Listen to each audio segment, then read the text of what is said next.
Hello दोस्तों, स्वागत है एक बार फिर से क्लास 10th के मैथ में। तो आज हम पढ़ने वाले हैं त्रिभुज। त्रिभुज होता क्या है? सबसे पहले आप जानते हैं त्रिभुज। त्रिभुज में हम क्या पढ़ेंगे? समरूप आकृतियाँ। तो त्रिभुज जानने से पहले जान लेते हैं समरूप आकृतियाँ क्या होती हैं। आपने क्लास 9th में पढ़ा है सर्वांगसम आकृतियाँ। सर्वांगसम आकृति किसे कहती हैं? जब क्या हो, आकार समान होता है। मतलब दो आकृतियाँ क्या हैं? दो आकृतियाँ हैं। ऐसे क्या, ये मान लीजिए 3 सेंटीमीटर की आकृति है और ये भी क्या है, 3 सेंटीमीटर की आकृति है। तो यानी क्या हो, समान आकार एवं समान आमाप। आमाप मतलब क्या होना चाहिए? साइज। और आकार मतलब शेप। मतलब जो आकार होना चाहिए और साइज दोनों क्या होना चाहिए? दोनों में क्या होना चाहिए? बराबर होने चाहिए। यदि आकार और साइज दोनों क्या हो? बराबर हो। मतलब क्या, ये दो वृत्त दिए हैं और दोनों क्या हो? एक ही बराबर हो, एक ही साइज के हो, तब क्या कहेंगे? वह आकृति क्या है? सर्वांगसम आकृति है। यदि दो वर्ग हैं, दोनों की क्या है? भुजाएं यदि बराबर हैं, तब क्या कहेंगे? वो आकृति सर्वांगसम होनी चाहिए। सर्वांगसम के लिए क्या होता है? आकार और आकृति दोनों क्या होना चाहिए? बराबर। यानी साइज और आकार दोनों क्या होना चाहिए? आपस में बराबर। यदि क्या हो, समरूप के लिए क्या होता है? आकार समान हो परंतु आमाप समान नहीं होना चाहिए। मतलब आकार क्या हो, मान लीजिए वृत्त है, ये क्या है? ये वृत्त क्या है? ये छोटा हो या बड़ा हो, लेकिन क्या है? वृत्त तो है ही ना। मतलब क्या, आकार बड़ा हो गया, यही क्या है? ये छोटा था, इसका इससे बड़ा हो गया, इससे बड़ा हो गया। तो मतलब क्या है? यह इसे क्या कहेंगे? समरूप आकृति। तो हम इसमें पढ़ेंगे, क्लास 10th में पढ़ेंगे त्रिभुज के बारे में। त्रिभुज समरूप कब होंगे, इसके बारे में हम क्या करेंगे?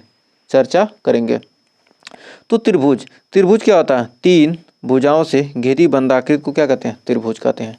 तो त्रिभुज में क्या करना, हमको पढ़ना है समरूप आकृतियों के बारे में। तो देखिए समरूप आकृतियाँ कौन कौन सी हैं। देखिए क्या है, ये इसके क्या है? इसका ये बड़ा रूप है, इससे बड़ा रूप ये है। इसको क्या करेंगे? बड़ा करते जाएंगे तो क्या होगा? इतना बड़ा हो गया। तो ये क्या कह सकते हैं? क्या क्या है ये क्या है? समरूप है। लेकिन क्या है? सर्वांगसम है? नहीं। ये भी क्या है? ये छोटा वर्ग है, ये छोटा वर्ग है, उससे बड़ा है, उससे बड़ा है, उससे बड़ा है, तो ये भी क्या है? ये भी समरूप है। ये त्रिभुज के क्या है? छोटे बड़े रूप हैं, तो ये भी क्या है? समरूप है। और यदि क्या हो, ये 3 सेंटीमीटर 3 सेंटीमीटर 3 सेंटीमीटर, और कोई क्या त्रिभुज दे दिया, ये भी क्या है? इसकी सभी भुजाएं क्या 3-3 सेंटीमीटर के हैं, तो इसे क्या कहेंगे? एक सर्वांगसम कहेंगे। तो उम्मीद है सर्वांगसम और समरूप आपको अच्छे से क्लियर हो गया होगा। तो आइए बढ़ते हैं आगे।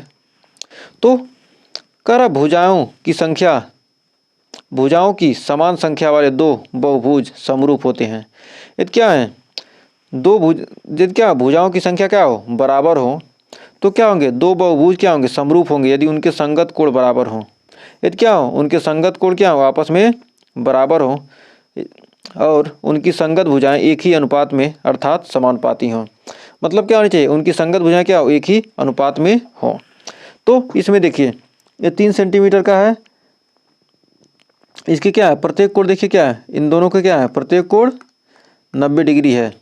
प्रत्येक कोण तो 90 डिग्री है, लेकिन क्या इनके भुजाओं का अनुपात समानुपाती है? यहाँ पर देखिए भुजा का अनुपात कितना है? यहाँ पर 3 है और इसका 3/, ये क्या है? ये 3 है। सभी भुजाएं क्या है? इसकी 3 है, लेकिन क्या है? ये 3.5 है, यह 3 है। यदि इन दोनों भुजाओं की बात करें तो क्या होगा? 3/3।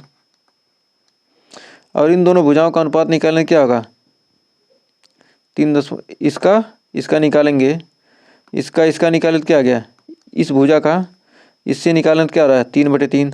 अब इसका इससे निकालेंगे, 3/3.5 बराबर है? नहीं। तो क्या कहेंगे? समरूप नहीं है, समरूप नहीं है। अब इसको देखिए, ये क्या 2.4 है और ये 4.8 है, तो इसको लिख सकते हैं 2.4/4.8।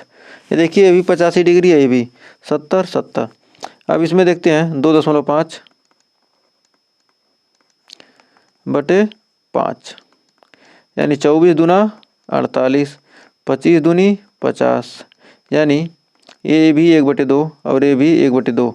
और यदि इसका देखते हैं 1.5/3, 1.5/3, इसको भी काटेंगे तो कितना आएगा 1/2। तो कह सकते हैं कि त्रिभुज ABCD चतुर्भुज है ना, चतुर्भुज ABCD क्या है, समरूप। समरूप का चिन्ह क्या होता है, ऐसे लगता है।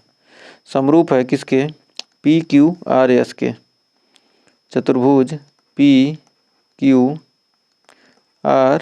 के। तो हमें उम्मीद है अब आपको सर्वांग थोड़ा थोड़ा समझ में आ रहा होगा। तो आइए थोड़ा आगे बढ़ते हैं, देखते हैं प्रश्नावली 6.1। यहीं पर हम प्रश्नावली 6.1 आसानी से हल कर लेंगे। कर सभी वृत्त होते हैं सर्वांगसम होंगे, समरूप होंगे। जो सभी वृत्त हैं, छोटा वृत्त, बड़ा वृत्त, ये क्या होगा, समरूप ही तो रहेंगे, इससे बड़ा उससे बड़ा। सर्वांगसम के लिए क्या होना चाहिए, बराबर होना चाहिए, एक ही वृत्त होने चाहिए, दो समान आकृति के क्या होने चाहिए, वृत्त होने चाहिए। तो क्या होगा, समरूप। तो पहले का आंसर क्या हो जाएगा आपका, समरूप हो जाएगा। कर सभी वर्ग होते हैं समरूप होंगे, सर्वांगसम होंगे।